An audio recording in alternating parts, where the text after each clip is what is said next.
আসসালামু আলাইকুম। এই ভিডিওতে এখন আমরা জীবন ও জীবিকা বইয়ের পেশার রূপবদল অধ্যায়টি থেকে ৩৫ পৃষ্ঠার একক কাজটির সমাধান দেখব।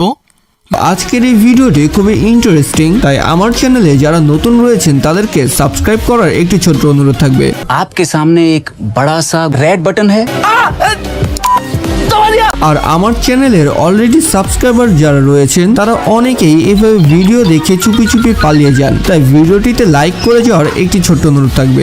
শুভ কাজ যত তাড়াতাড়ি সম্পন্ন হয় ততই মঙ্গল। আচ্ছা ঠিক আছে, আপনাদের অনেক ধন্যবাদ। লক্ষ্য করো, এখানে একটি গল্প রয়েছে। গল্পটি হচ্ছে আবিরের সাফল্যের গল্প, আর নিচে এই গল্পটি থেকে কয়েকটি প্রশ্ন রয়েছে। আমাদেরকে এই প্রশ্নগুলোর উত্তর করতে হবে। প্রশ্নগুলো যেহেতু গল্পটি থেকে করা হয়েছে, তার মানে এই প্রশ্নগুলোর উত্তর করার জন্য আমাদেরকে অবশ্যই এই গল্পটি পড়ে নিতে হবে। আমি এই গল্পটি পড়ে সময় নষ্ট করব না, তোমরা এই গল্পটি ভালো করে পড়ে নিবে।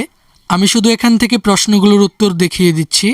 এখানে প্রথম প্রশ্নটি হলো, আবিরের কোন কোন বৈশিষ্ট্য লক্ষ্য করেছো যা তার সাফল্যের জন্য ভূমিকা রেখেছে বলে তুমি মনে করো? এই প্রশ্নটির উত্তর হিসেবে আমরা লিখতে পারি, আবিরের নিম্নোক্ত বৈশিষ্ট্য লক্ষ্য করেছি যা তার সাফল্যের জন্য ভূমিকা রেখেছে বলে আমি মনে করি। কৃষি বিষয়ে পড়াশোনা করায় কৃষি বিষয়ক জ্ঞান, নতুন দায়িত্ব গ্রহণে আগ্রহ, পরিকল্পনা প্রণয়নের ক্ষমতা, দলগত আলোচনার মাধ্যমে সমস্যা সমাধানের কৌশল, পরিশ্রম করার ইচ্ছা ও সামর্থ্য, যে কোনো বিষয় সম্পর্কে জানার কৌতূহল।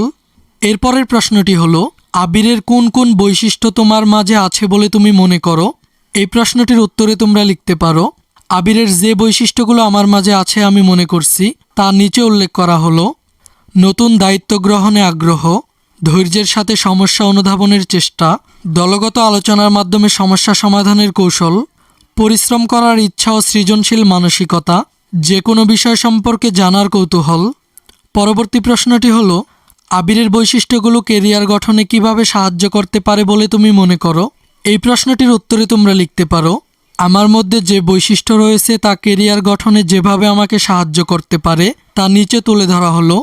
আমার মধ্যে ধৈর্য, আত্মবিশ্বাস, সৃজনশীলতা, ঝুঁকি গ্রহণের মানসিকতা, আন্তরিকতা ও অন্যান্য যে বৈশিষ্ট্যগুলো রয়েছে তা কেরিয়ার বা পেশা গঠনে আমাকে সাহায্য করবে। কারণ যে কোনো পেশায় সফলতা অর্জনে এ ধরনের বৈশিষ্ট্যগুলো একজন পেশাজীবীর মধ্যে অবশ্যই থাকতে হয়, তবেই পেশাগত জীবনে দক্ষতার প্রমাণ করা যায় এবং নিজের অভীষ্ট লক্ষ্য পূরণ করা সম্ভব হয়। এরপর শেষের প্রশ্নটি হলো, আবিরের মতো দক্ষ হতে তোমার পরিকল্পনা কি? এই প্রশ্নটির উত্তরে তোমরা লিখতে পারো, আবিরের মতো দক্ষ হতে আমার পরিকল্পনাগুলো নিচে উপস্থাপিত হলো।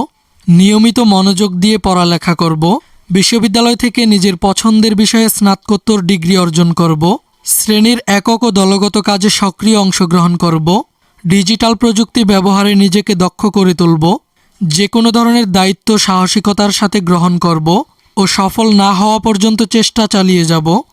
এই ভিডিওতে এই পর্যন্তই।